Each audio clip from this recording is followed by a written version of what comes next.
Hello, and welcome to today's episode of The Daily Blend. I'm your host, AC, and we are joined in studio today by Robert Ricketts, the owner of ITCOMO. How are you, Robert? Good morning, AC. Glad to see you again. Hey, welcome back. Yes. Welcome back. Always good to see you. Thank You're you. now one of my favorite people. All right. Because, in full transparency, I had to call you for service. That's and how'd that go? It went great. I'm now a testimonial.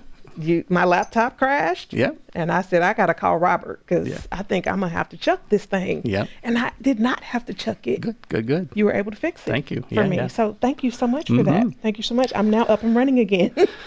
So Yeah. I'm now back on the internet, and we're talking about today the Internet of Things. Right. What is that? Yeah, so the Internet of Things are everyday gadgets that really never used to connect to the internet before, back in the old days. So, things like the dishwasher, the oven, stove, laundry machines, coffee maker, refrigerator, everything that's electrical these days are now starting to come with a Wi-Fi connection. And why do we need a Wi-Fi connection for all that stuff? We don't. This is really kind of a way of driving engagement from manufacturers, hoping that maybe they can sell a subscription to unlock some additional features. But really, none of these things need a Wi-Fi connection, and there's lots of reasons why you shouldn't. But there are some new things that are enabled because of this, like our doorbell cameras. That's kind of nice to see who's ringing the doorbell when you're down in the basement and making really that is. decision. Yeah. Smart speakers, which I won't say their names because everyone's speaker will wake up. Yes. Streaming TVs. We couldn't have these things before Wi-Fi and internet. Okay. So some things, make sense, right? Like I do love, if I'm not even at home, I can see who's ringing my doorbell. Right. I do love that. The smart speakers, the TVs, yes. But so what you're saying is these little devices that you get that come Wi-Fi enabled, you don't have to turn that on. You don't have to use that Generally feature. not. That's right. Especially if it's an appliance type gadget that you previously had. Really, Wi-Fi brings no new advantage to those appliances. Do those appliances sometimes come, do you pay more for it because it's Wi-Fi enabled? The Wi-Fi chips are pretty cheap, so no, not really. Okay.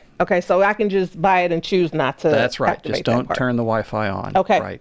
Okay.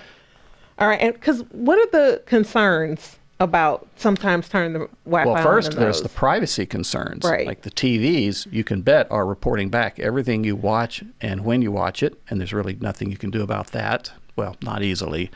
And the one that kind of concerns me the most is AI-enabled toys now. Kids, some toys are interactive. Kids can talk to their toys. The toys can respond intelligently. All that happens on a data center somewhere. And so that's a serious privacy leak. Who knows what kids are going to say to a toy. And True. So I would really kind of advise against that. Appliance makers, keeping tabs on how you use their appliances, maybe not so much a privacy issue, but it's still happening. And why? It doesn't bring any benefit to you. And then, Right. of course, they're selling all that data. And then we have the security risks. You mentioned the concerns, and that's the other side of the coin. These devices are insecure for the most part. They can become infected with malware just like a computer could. And in the case of the devices, there's really no monitor that you sit in front of. The device just kind of quietly sits in the corner doing its thing. And if it becomes infected, then it can attack other devices on the internet by joining a thing we call a botnet. Not good. Locks can be remotely unlocked in certain circumstances, so you don't want an internet-controlled front door lock, that's for sure. Okay. Thermostats can be accessed, vandalized, turn the heat up, turn off the air conditioning. These are things that don't need to be on the internet. Okay. So when you think about it, though, now smart homes, right? All these things are being advertised as, well, of course, it's great for you. Like they make your life more convenient. Marginally more convenient, I would say, but not really. We did pretty well before You can turn that. your lock. Yeah. You can turn your lock still, Even with right? the buttons, as long as it's not connected to the network, the internet, that's where the real risks come in. Okay. So being connected to the internet is really where the risks come in. Right. Okay. I got you. Yep. I got you. Okay. So how do we mitigate these things, Robert? Well, first and foremost, reduce the number of IoT, Internet of Things devices you have. Now, as you said earlier, today it's going to be more and more difficult to buy an appliance that does not have that feature. Just don't connect it. The thing will still work. So leave it off the internet.